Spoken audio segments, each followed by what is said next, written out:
dengan ilmu dan mau mendengarkan kajian agama, membaca firman Allah dan hadis Nabi sallallahu alaihi wasallam.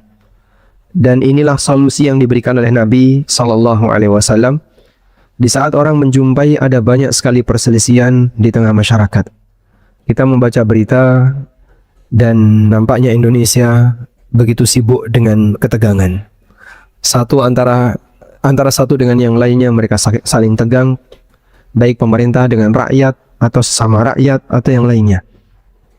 Rasulullah sallallahu alaihi wasallam pernah mengatakan, "Innahu may ya'ish minkum ba'di fasayara fihi ikhtilafan katsira." Siapapun yang dia hidup setelah aku meninggal, dia akan menjumpai ada banyak sekali perselisihan. Pasca beliau wafat, jumlah perselisihan itu sedikit. Semakin jauh dari zaman beliau, makin banyak. Dan kita berada di zaman lebih dari 14 abad setelah hijrahnya Nabi sallallahu alaihi wasallam, setelah wafatnya Rasulullah sallallahu alaihi wasallam. Dan potensi perselisihan itu semakin banyak. Lalu beliau sallallahu alaihi wasallam ditanya oleh sahabat, "Apa yang Anda perintahkan untuk kami ya Rasulullah?" Kemudian Nabi sallallahu alaihi wasallam mengatakan, "Alaikum bisunnati wa sunnatil khulafa ar-rasyidin al-mahdiyyin min ba'di." Pegang erat-erat sunnahku dan sunnah khulafa ar-rasyidin. Bentuk memegangi sunnah Nabi SAW dan khulafa ar-rasyidin pertama kali dilakukan dengan belajar. Maka mereka yang tergabung dalam volume edukasi majelis ilmu, insya Allah dialah yang paling selamat. Sehingga yang sibuk di medsos, yang sibuk di dunia sengketa dan seterusnya, kalau ingin menjadi orang yang tenang, kembalilah kepada masjid dan majelis ilmu. Tenangkan dirimu di sini, insya Allah Allah Subhanahu wa Ta'ala akan memberikan kebaikan dan keberkahan. Kemudian di sesi ini kajian akan kita lanjutkan dengan membaca kitab Bulughul Maram untuk bab tentang masalah pernikahan.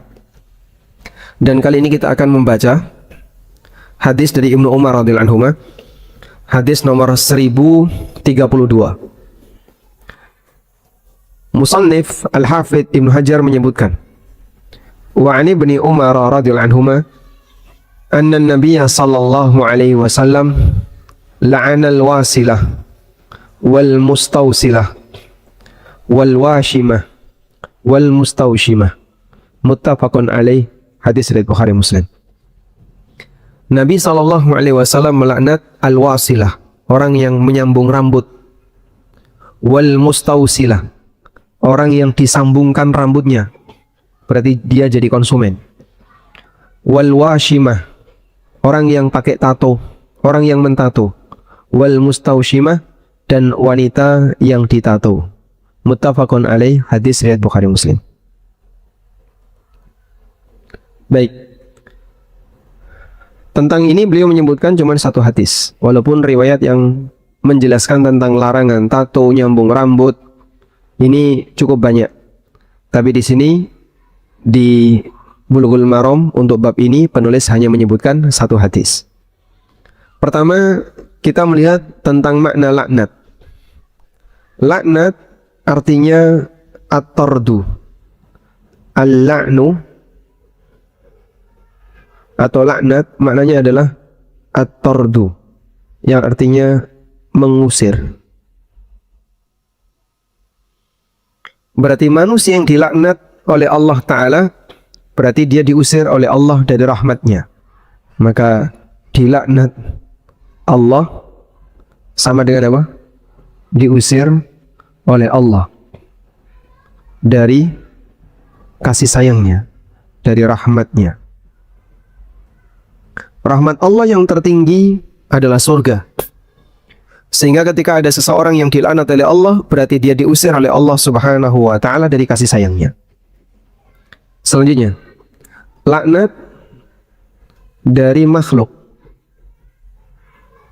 Maknanya adalah doa agar yang bersangkutan, dilaknat oleh Allah. Sehingga ketika Rasulullah sallallahu alaihi wasallam melaknat, berarti Nabi sallallahu alaihi wasallam mendoakan agar yang bersangkutan dikutuk dan dilaknat oleh Allah Subhanahu wa taala. Selanjutnya, laknat juga bisa bermakna celaan atau umpatan. Dan Rasulullah Shallallahu Alaihi Wasallam menyebutkan bahwa wanita cenderung punya hobi suka melaknat. Ketika Nabi Shallallahu Alaihi Wasallam ditanya kenapa wanita itu dominan masuk neraka, lalu beliau mengatakan yakfurnal ashir wa yukthirnal lakna. Karena wanita itu suka kufur kepada suami, tidak pintar berterima kasih kepada suami, dan dia sering mengucapkan kalimat-kalimat umpatan. Model perkataan misuh, kalimat umpatan, keluar kata binatang, dan seterusnya. Ini makna laknat yang artinya celaan. Selanjutnya, ketika seseorang dilaknat oleh Nabi Sallallahu Alaihi Wasallam, ini menunjukkan bahwasanya perbuatan tersebut adalah dosa besar. Ketika ada perbuatan yang pelakunya dilaknat oleh Allah atau Rasulnya Sallallahu Alaihi Wasallam, berarti menunjukkan apa? Perbuatan tersebut adalah dosa besar. Sehingga berdasarkan keterangan dari Ibnu Umar, anna Nabiya sallallahu alaihi wasallam la'ana al-wasilah wal mustausilah. Nabi SAW melaknat orang yang menyambung rambut dan yang minta disambungkan rambutnya, orang yang mentato dan yang jadi konsumen tato. Ketika dilaknat oleh Nabi SAW, menunjukkan ini adalah dosa besar. Maka tato itu dosa besar, dikutuk oleh Nabi sallallahu alaihi wasallam. Siapapun kita mencintai Rasulullah sallallahu alaihi wasallam dan ingin ketemu beliau sallallahu alaihi wasallam, dan kelak di yaumil qiyamah orang yang beriman ditunggu oleh Nabi sallallahu alaihi wasallam di telaganya. Terbayang enggak di posisi ketika seseorang ingin ketemu Nabi sallallahu alaihi wasallam tapi ternyata dia dikutuk oleh Rasulullah sallallahu alaihi wasallam? Ini menunjukkan bahwasanya perbuatan itu ancamannya adalah ancaman yang mengerikan. Baik. Selanjutnya, menyambung rambut. Menyambung rambut. Kemudian apa lagi?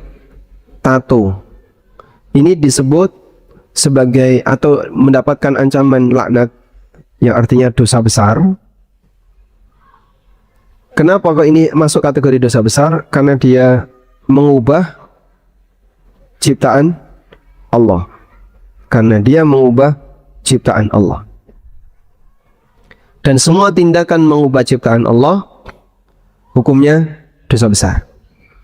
Selanjutnya, mengenai bentuk mengubah ciptaan Allah, ketika seseorang melakukan tindakan medis yang menyebabkan terjadinya perubahan pada badan, misalnya memancungkan hidung, apalagi menghilangkan menghilangkan alis, lalu ngikir gigi dan seterusnya. Ini semuanya masuk kategori mengubah ciptaan Allah.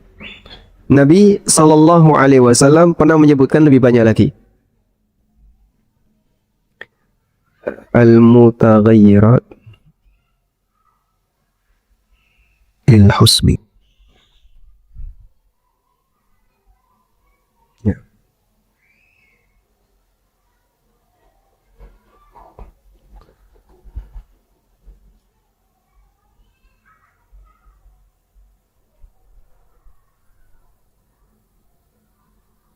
Baik.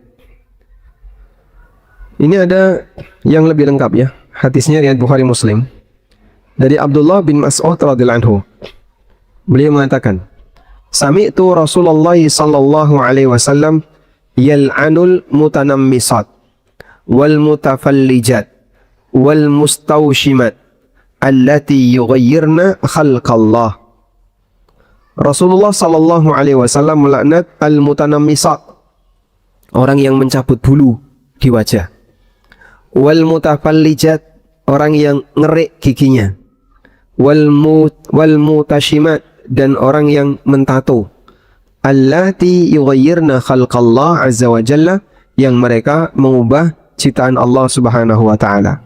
Ya. Dalam hadis yang lain, kita lihat hadisnya.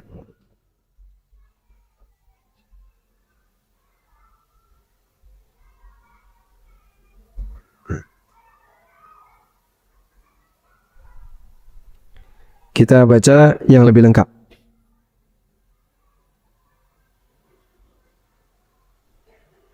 Nah, berikut ini ya. An Abdullah, dari Abdullah bin Mas'ud.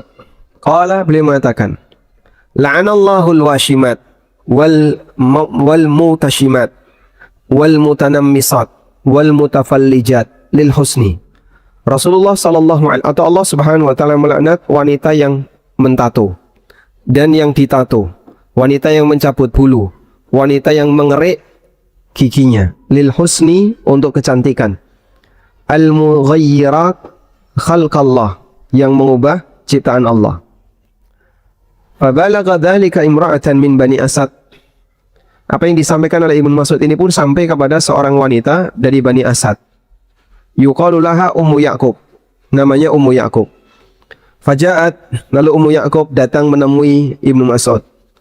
Faqalat, Ummu Ya'qub mengatakan, innahu balaghani anka annaka la'anta kaita wa kaita. Aku mendengar kalau kamu melaknat orang-orang yang seperti ini. Faqala, lalu Ibnu Mas'ud mengatakan, wa mali la al'anu man la'ana Rasulullah sallallahu alaihi wasallam. Mengapa aku tidak melaknat orang yang dilaknat oleh Rasulullah sallallahu alaihi wasallam? Wa man huwa fi kitabillah, dan dia ada dalam kitabullah. Faqalat, lalu wanita itu mengatakan, laqad qara'tu ma bainal lawhain. Aku sudah membaca seluruh isi Al-Qur'an. Fama wajadtu fihi ma taqul, dan aku tidak menjumpai apa yang kamu ucapkan. Qala, kata Ibnu Mas'ud, la in kunti qara'tihi laqad wajadtihi. Kalau ibu betul-betul membaca, pasti Anda akan menjumpai itu. Ama qara'ti, tidakkah kau membaca firman Allah Ta'ala, wa ma atakumur rasulu fakhudhuhu wa ma nahakum anhu fantahu. Apapun yang diberikan oleh Rasul silakan ambil, dan apapun yang dilarang oleh Rasul fantahu, maka jangan diambil. Qalat bala, wanita itu mengatakan iya. Fa innahu qad naha anhu, sesungguhnya Nabi sallallahu alaihi wasallam telah melarang hal itu. Baik. Jadi di sini ada beberapa dandanan yang dilaknat oleh Allah dan Rasulnya sallallahu alaihi wasallam. Kita tulis ya. Dandanan terlaknat. Apa saja tadi tindakannya? 1. Mentato.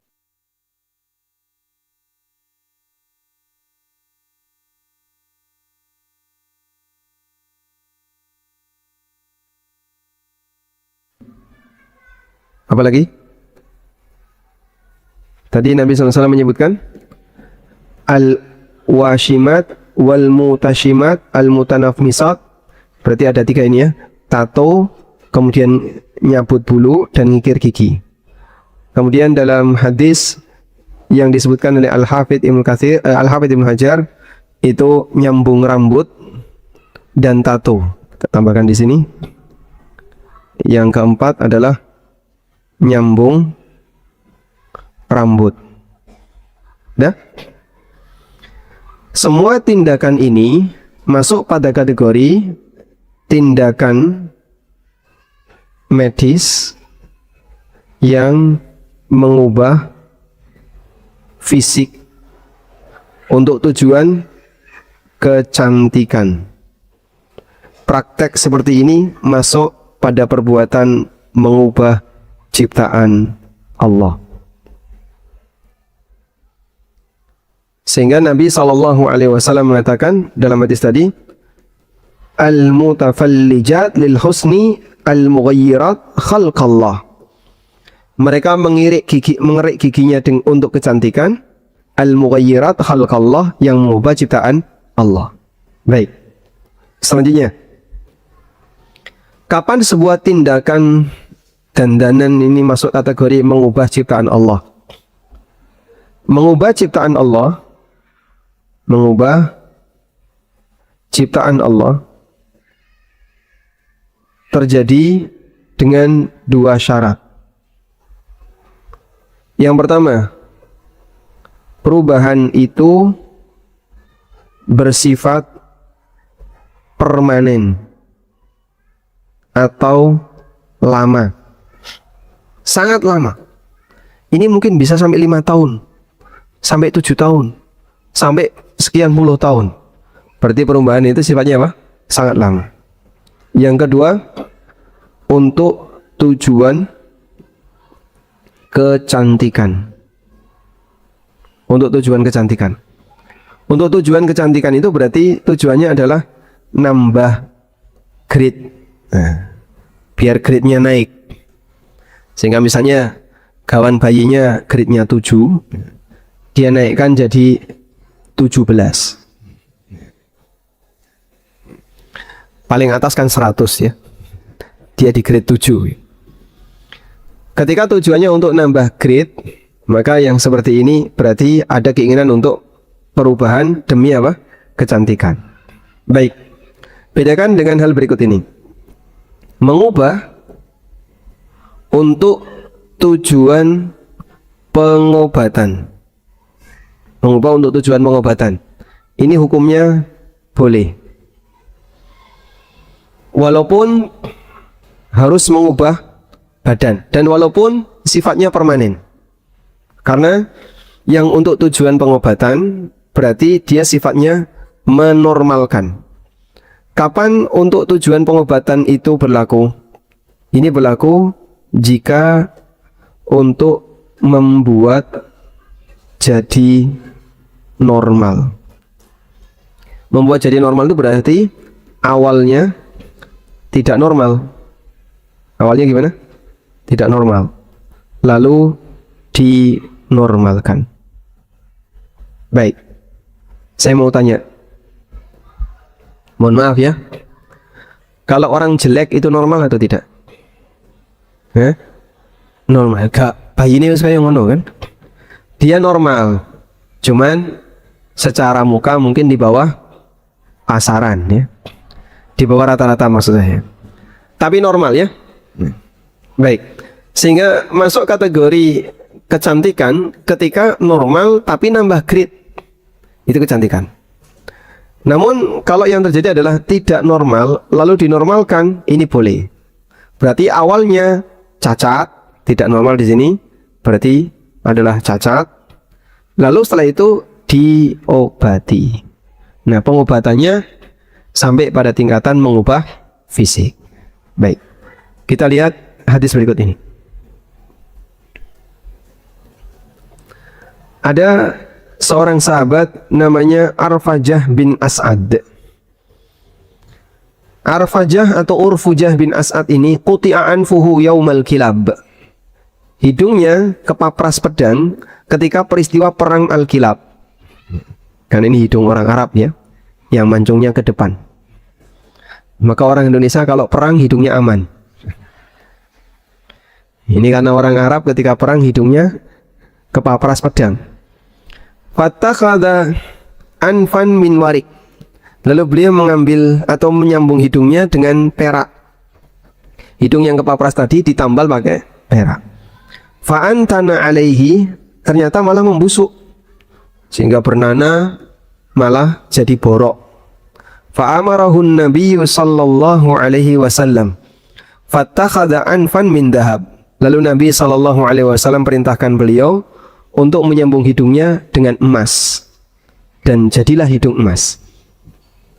Nah, di sini hidung yang terjadi pada Arfajah bin As'ad adalah hidung cacat. Karena apa? Kecelakaan atau karena perang. Lalu hidung yang cacat ini ditambal dengan emas. Ini hukumnya boleh atas perintah Nabi sallallahu alaihi wasallam. Beliau itu laki atau perempuan? Laki atau perempuan?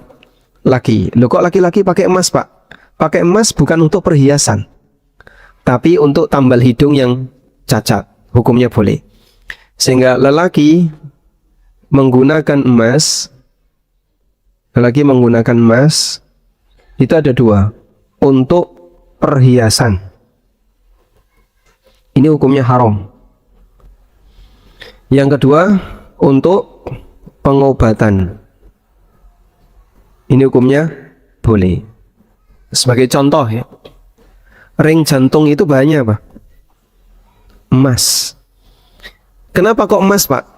Dari sekian logam yang ketika bersentuhan dengan fisik manusia itu cocok dan tidak melukai adalah emas. Makanya kita bisa bayangin ya, pembuluh darah yang demikian sempit, Pak. Pembuluh darah kita yang demikian sempit, lalu tersumbat dengan aneka makanan-makanan, entah bentuknya kolesterol atau gula atau yang lainnya, tiba-tiba dimasuki seperti sedotan. Jadilah ring jantung dan dia bisa menyatu. Itulah hebatnya emas. Makanya emas itu harganya relatif lebih stabil karena badan manusia butuh itu. Nah, manusia ketika atau seorang lelaki ketika menggunakan emas untuk pengobatan hukumnya boleh. Berarti lelaki pakai ring jantung emas boleh enggak? Boleh. Tapi kalau pakai perhiasan, cincin emas, kalung emas, atau gelang emas, haram dan dosa besar. Selanjutnya, dari hadis Arfajah bin As'ad tadi, maka para ulama menyimpulkan, berarti mengubah untuk tujuan pengobatan hukumnya boleh, karena awalnya cacat, kemudian diobati. Nah, cacat itu ada dua. Yang pertama adalah bawaan lahir. Contohnya, ya, sumbing. Kalau orang mengalami cacat bawaan lahir bentuknya sumbing, boleh nggak Pak operasi? Boleh. Operasi sumbing itu mengubah ciptaan Allah atau tidak? Ya, tidak. Karena tujuannya untuk pengobatan. Jadi mungkin mukanya dulunya nggak kayak gitu. Nah, sekarang karena dia diobati, jadi lebih bagus penampilannya. Maka orang yang sumbing kemudian dia diobati, berarti dia dilakukan tindakan yang mengubah fisik, tapi tujuannya untuk menghilangkan cacat. Yang kedua, cacat karena kecelakaan. Misalnya ya banyak ya, patah tulang, atau hidung hilang, dan seterusnya. Yang seperti ini boleh dilakukan tindakan medis, sifatnya permanen, dan karena tujuannya untuk pengobatan, hukumnya boleh. Baik, selanjutnya kita beralih tentang masalah menyambung rambut. Menyambung rambut. Menyambung rambut ini biasanya terjadi karena kerontokan, sehingga sampai botak atau rambutnya kurang padat. Dan ada dua kemungkinan. Pertama adalah karena faktor usia. Yang kedua, karena sakit. Sehingga dulu rambutnya lebat, rambutnya banyak. Makin tua makin lebat atau makin brondol? Makin brondol. Sehingga makin tua makin hilang, makin hilang, makin hilang. Atau karena sakit, sempat dia mengalami sakit sampai banyak rambutnya yang rontok. Nah, yang seperti ini tidak boleh disambung. Baik, Anda lihat hadis berikut ini.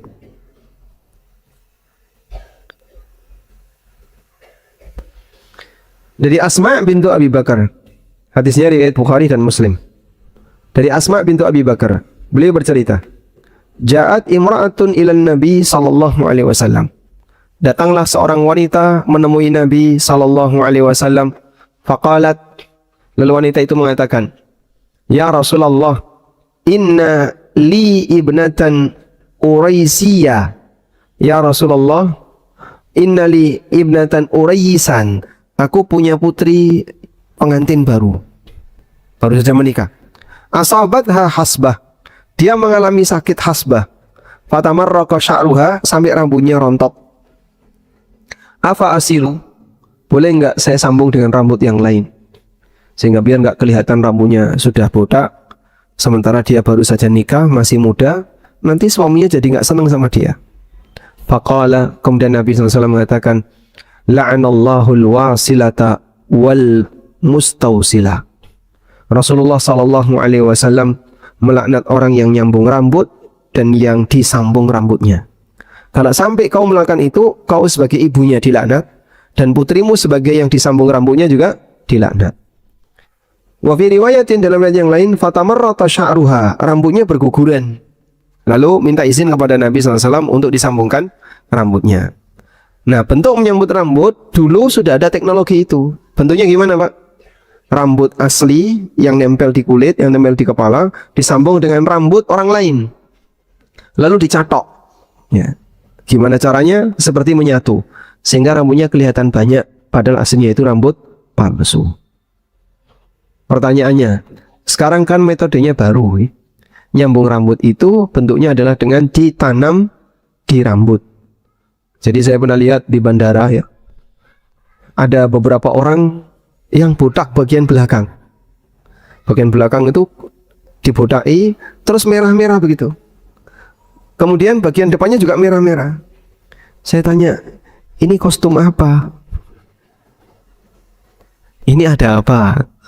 Terus mereka bilang, ya kami memindahkan rambut subur yang ada di belakang, ditaruh di depan atau di sebelah kanan kiri.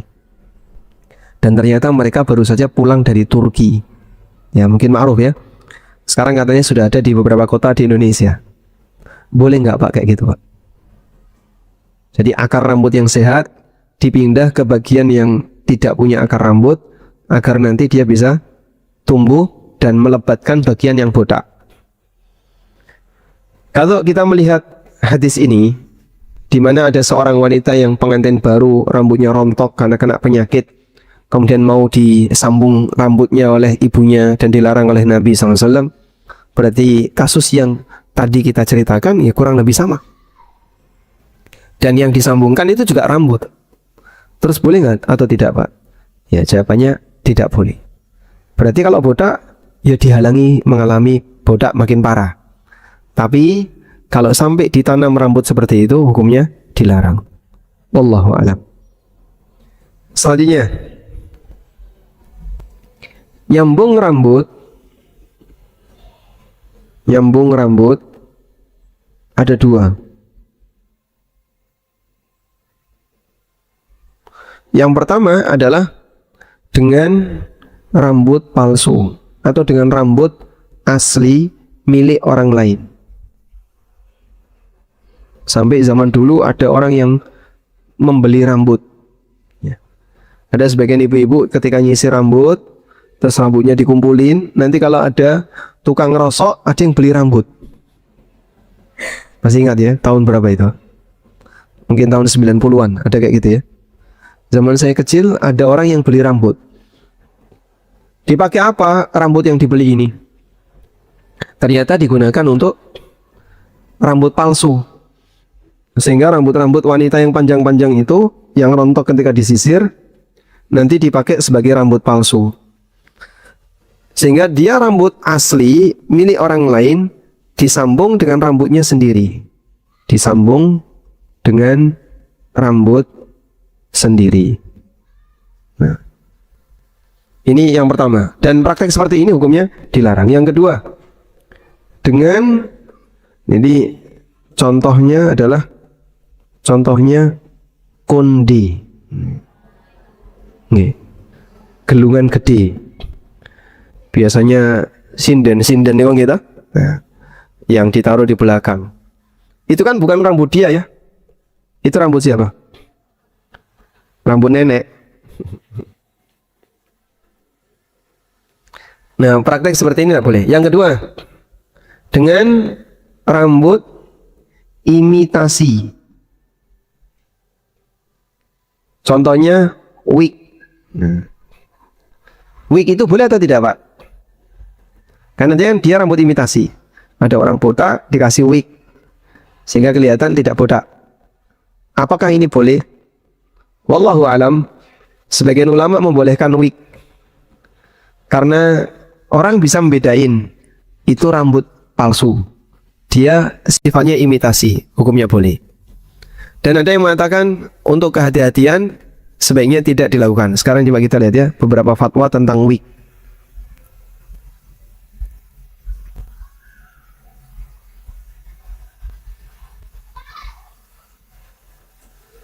Nah, bahasa Arabnya namanya al-barukah. Al-barukah artinya wig. Nah.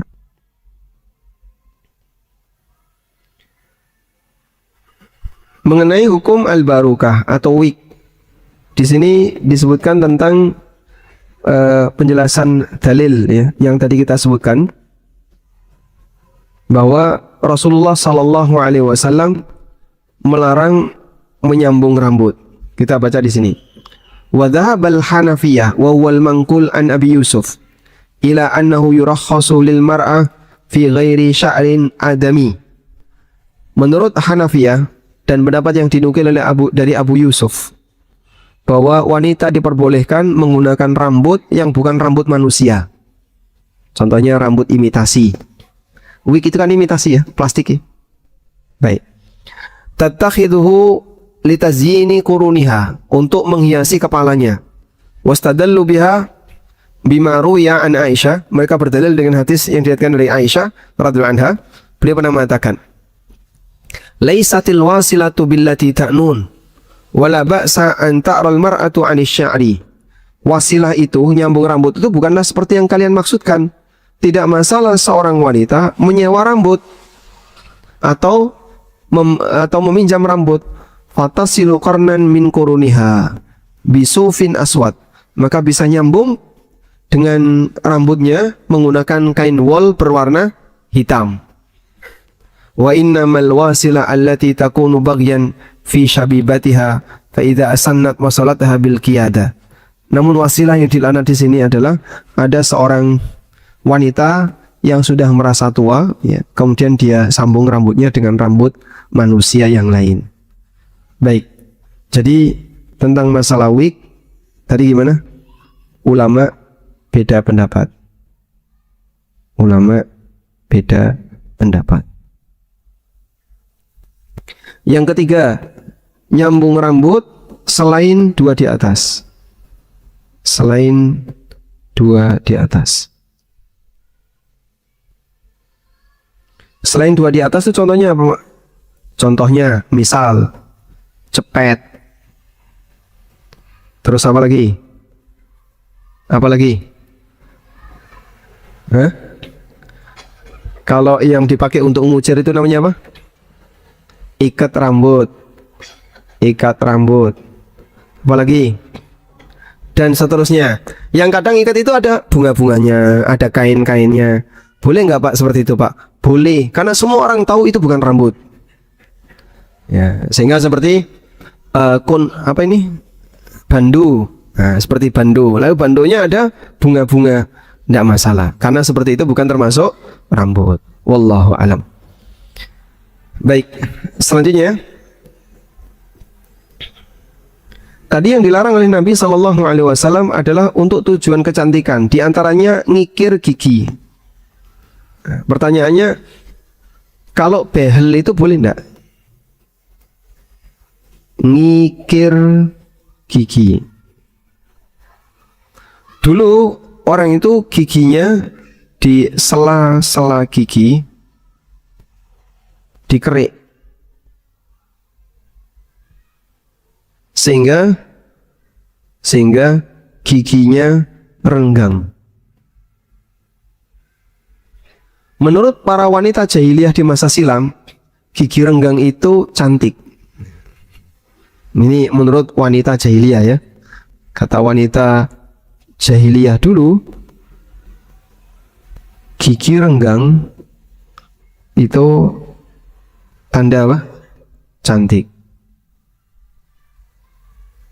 Nah, maka mereka punya kebiasaan yang sudah tua giginya dikerik. Jadi di antara gigi ini dikerik.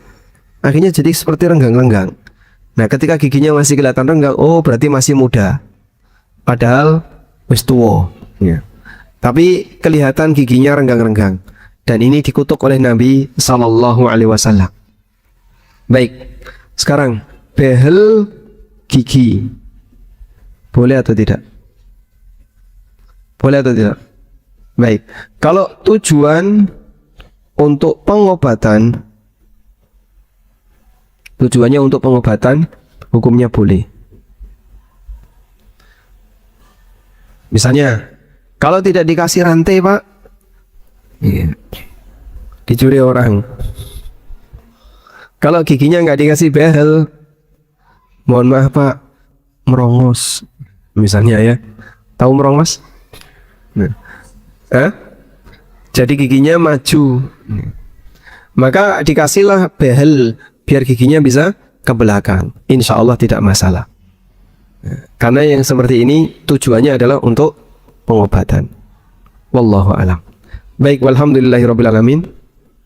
Mungkin itu yang bisa kita sampaikan berkaitan dengan masalah berhias yang nilainya ada yang dosa besar dan ada yang diperbolehkan. Semoga Allah Subhanahu wa taala semoga Allah memberikan hidayah kepada kita sehingga kita tidak melanggar aturan syariat dalam berhias. Wallahu a'lam. Baik Ustaz, masih ada sedikit waktu untuk sesi tanya jawab. Kami berikan kesempatan untuk jamaah putra terlebih dahulu yang ingin bertanya kepada Ustaz.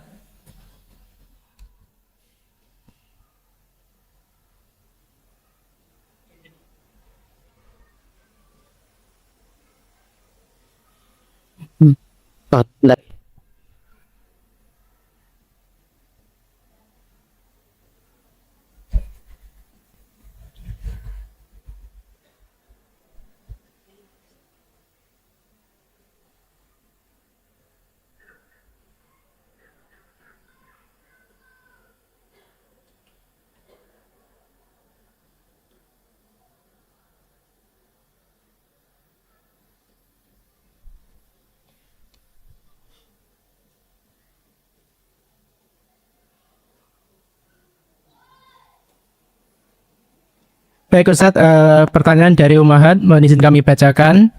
Ustadz, bagaimana dengan yang rebonding? Apakah hal tersebut boleh Ustadz? Rebonding itu permanen atau tidak? Tidak. Berapa lama dia bertahan? Hitungan hari atau sampai puluhan tahun? Bulan nih. 3 bulan bisa bertahan. Ya insya Allah selama sifatnya tidak tahan lama, ya artinya tidak permanen, hukumnya boleh. Karena semua dandanan itu tidak permanen. Ada yang semalam hilang, ya. Ada yang sekian jam hilang. Misalnya pakai lipstick itu berapa lama hilang Pak? 5 menit. Karena nempel di tempat orang. Jadi kalau cuman sebentar hukumnya boleh karena dia sifatnya tidak permanen. Wallahu a'lam. Baik Ustaz, bagaimana Ustaz hukum memakai gigi palsu? Memakai gigi palsu karena tujuannya untuk pengobatan boleh. Karena orang ketika giginya ada yang hilang, itu akan mengganggu fungsi pencernaan dia dan meskipun juga mengganggu penampilan. Sehingga pertimbangan cacat ke normal tadi, kalau dibiarkan cacat kelihatan tidak normal, nggak bagus, ompong atau giginya ada yang patah, sehingga boleh diganti dengan gigi palsu. Wallahu a'lam.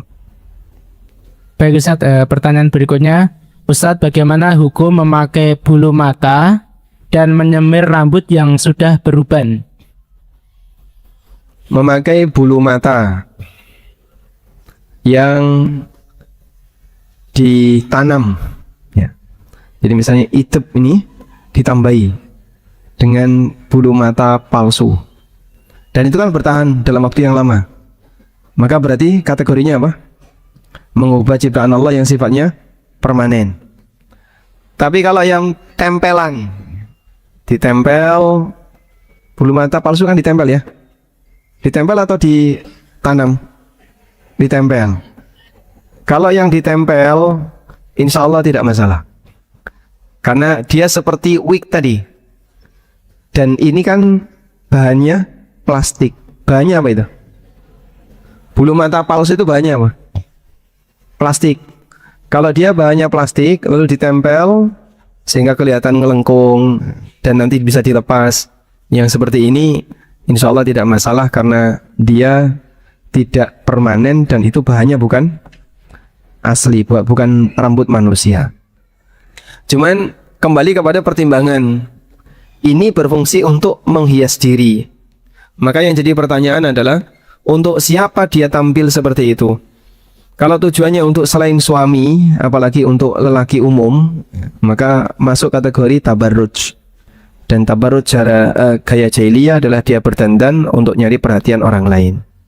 Wallahu alam. Jadi saya rincikan lagi ya. Jika ditanam, tidak boleh. Kalau ditempel, jika bahannya adalah imitasi alias bukan rambut manusia, tadi kita sudah membaca, sebagian ulama membolehkan selama yang disambung bukan rambut asli. Dan itu berdasarkan keterangan dari Aisyah radhiyallahu anha. Wallahu alam. Untuk yang menyemir rambut, Ustaz. Ya, Menyemir rambut menyemir yang rambut, sudah beruban. menyemir rambut baik yang sudah beruban maupun yang belum beruban, hukumnya boleh. Yang sudah beruban dianjurkan untuk disemir. Abu Quhafah itu rambutnya putih semua, jenggotnya putih, rambutnya putih. Lalu Nabi SAW mengatakan, "Ghayyiru hadha syaiba wajtanibus sawad." Ubahlah warna uban ini dan hindari yang warna hitam. Maka yang sudah beruban silahkan nyemir, tapi warnanya selain warna hitam. Warna apa Pak misalnya Pak? Warna coklat, atau biru, atau kuning, atau oranye, atau yang lain. Baik Ustaz, pertanyaan berikutnya. Bagaimana Ustaz hukumnya menyambung kuku seperti nail, kuku palsu yang sudah dihias lalu ditempelkan ke kuku asli? Seperti nail, kuku palsu itu plastik ya Pak. Dan dia mudah lepas pasang. Insya Allah tidak masalah, karena statusnya bukan benda asli kuku, tapi kuku imitasi, dia plastik. Nah, dan lagi-lagi pertimbangannya bukan pertimbangan di nyambung kuku dan tidak, tapi ini dandan untuk siapa, sehingga kukunya warna-warni, ada yang biru, ada yang merah, dan seterusnya. Dulu awal ketika saya nggak ngerti, tak kira itu cat.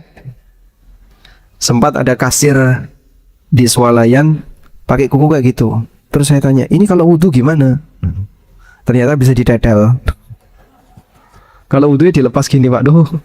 Kalau dilepas jadi kelihatan kuku asli. Karena saya kira itu cat. Wah ini kalau ngecat, kemudian nutupi permukaan kuku, dipakai wudhu, tidak sah wudhunya. Ternyata itu bukan cat, tapi kuku palsu. Wallahu a'lam. Baik Ustaz, bismillah Ustaz, saya punya tai lalat yang tumbuh. Kadang juga gatal Ustaz, apakah boleh dioperasi atau dihilangkan? Baik. Mungkin di wajah Ustaz tai lalatnya. Lalatnya gede banget ini. Diperbolehkan. Ini ada fatwa dari Imam Ibnu Utsaimin untuk menghilangkan tai lalat dengan pengobatan atau dengan operasi selama tidak memberi madarat. Sehingga insya Allah apalagi tai lalat yang tumbuh seperti yang tadi disampaikan boleh untuk dihilangkan. Dan ada standar yang beda antara laki dan perempuan ya. Wanita normalnya kan tidak punya jenggot. Kalau ada wanita berjenggot, maka dihilangkan jenggotnya hukumnya boleh. Tapi kalau lelaki berjenggot, dihilangkan jenggotnya dilarang. Dan lelaki berjenggot, nyukur jenggot, itu masuk kategori perbuatan yang tidak diperkenankan. Karena itu dalam hal ini ada dua standar yang berbeda. Wallahu a'lam. Ustadz, bagaimana jika istri memakai parfum saat keluar rumah atau bepergian bersama suaminya? Karena suami senang kalau istrinya selalu wangi saat bersamanya, Ustadz. Berarti silahkan cari parfum yang wanginya bisa ditangkap di jarak 2 cm. Ya, karena kan masalahnya ketika semerbak sampai kemana-mana, ini resikonya dengan banyak orang. Sehingga parfum itu adalah parfum yang hanya bisa dicium dalam jarak dekat. Dan itulah ciri parfum wanita. Lebih dominan di warna, tapi tidak dominan di aroma. Maka dia belum tercium aromanya ketika dekat. Ada nggak kayak gitu Pak? Ada? Kalau ada, lakukanlah. Kalau tidak ada, cukup gunakan bedak BB, ya, bedak anti BB, dan keluar tanpa beraroma wangi. Wallahu a'lam. Baik Ustadz, Ustadz, kalau seorang perempuan pakai kerudung tapi dicepol, pakai kuciran yang ada bulu-bulunya dari kain, sehingga ketika dipakai kerudung seperti ada punukannya Ustadz. Apakah hal tersebut boleh? Apakah bukan termasuk seperti punuk unta Ustadz? Ya, gelungan bagi wanita ketika keluar rumah itu tidak boleh ya. Nabi SAW pernah menyebutkan ciri wanita yang dia suka megal-megal ya. Rasulullah SAW bersabda, sinfani min ahlin nar lam arahuma. Ada dua jenis penduduk neraka yang belum pernah aku lihat. Di zaman Nabi SAW belum ketemu. Lalu beliau menyebutkan di antaranya adalah nisaun kasiyatun ariyatun ma'ilatun mumilatun ka'asnimatil bukhtil ma'ilah. Wanita yang berpakaian tapi telanjang. Ma'ilatun mumilat, yang megal-megal. Ru'usuhunna ka'asnimatil bukhtil ma'ilah. Di kepalanya seperti ada punuk onta yang megal-megal. Dan yang dimaksud di situ adalah kondi, gede ditaruh di atas, sehingga dia seperti punuk onta. Lalu Nabi SAW mengatakan, la yajidna rihal jannah, wala yadkhulnal jannah. Dia tidak bisa masuk surga dan tidak bisa mencium aroma surga, meskipun aroma surga bisa dicium dari jarak yang sangat jauh. Berarti orang ini dijauhkan dari surga Allah. Ini terjadi ketika dia melanggar, di mana penampilannya itu mengundang syahwat lawan jenis, dan itu tampil di permukaan, tampil di umum. Nah, salah satu di antara cirinya adalah punya apa tadi? Punya punuk onta, punya gelungan. Maka wanita muslimah kemanapun ketika dia keluar rumah tidak boleh menggunakan gelungan, baik yang ditutupi jilbab, apalagi yang tidak ditutupi jilbab. Wallahu a'lam. Baik Ustadz, Ustadz, apakah sholat ketika rambut dikucir itu boleh? Karena sempat baca kalau sholat rambut jangan dikucir. Sholat rambut jangan dikucir ini berlaku bagi laki-laki ya. Kalau perempuan bebas ya. Karena wanita ketika sholat rambutnya dibuka atau ditutup? Ditutup, sehingga baik dikucir maupun tidak dikucir nggak ada pengaruhnya. Maksud Nabi SAW, kenapa rambutnya itu tidak boleh dikucir? Dulu ya, orang masa silam, rambutnya panjang, rata-rata ya, sebahu. Seperti gaya-gaya film India ini. Jadi lelakinya rambutnya sebahu. Kalau Cina kan sampai sepunggung. Kalau orang India sampai sebahu. Kurang lebih seperti itulah gaya rambut lelaki masa silam. Sehingga rata-rata mereka rambutnya panjang. Nah, saat mereka sujud, rambut itu ikut menjuntai ke bawah. Maka biarkan rambut ini ikut sujud bersama dengan kamu sujud, jangan dikucir. Sehingga ketika dikucir, akibatnya rambutnya tidak ikut menjuntai ke bawah. Itu maksud Nabi SAW. Karena itu, kenapa kita dilarang untuk menyingkap kain, terutama seperti orang yang berpakaian ihram. Sehingga ketika sujud, seharusnya kainnya itu menjuntai ke tanah, tapi dia sampirkan ke belakang. Akhirnya kain itu tidak bisa ikut menjuntai ke bawah. Itulah alasan larangan untuk menyingkap kain atau baju saat sholat, dan alasan kenapa dilarang untuk mengucir rambut ketika sholat. Wallahu a'lam. Baik Ustadz, Ustadz, bolehkah operasi hidung karena pesek biar lebih mancung atau karena penyakit sinusitis? Karena pesek atau karena sinus? Kalau operasi hidung karena pesek, berarti apa ini? Untuk kecantikan. Kalau operasi hidung karena sinus, untuk pengobatan. Mana yang dominan? Allah paling tahu. Sehingga nanti sang hamba akan dimintai pertanggungjawaban ketika dia mau memancungkan hidungnya. Alasan dia sebut karena sinus, padahal sebenarnya hatinya karena pesek misalnya ya. Pesek itu normal atau tidak? Ya? Normal. Cuman grade-nya mungkin masih di bawah. Ya, mungkin ya. Tapi itu normal, sehingga dia mancungkan dirinya. Ketika dia mancungkan hidungnya, berarti tujuannya untuk nambah grade. Nah, yang seperti ini bukan untuk tujuan pengobatan. Karena hidung pesek itu tidak cacat. Ya.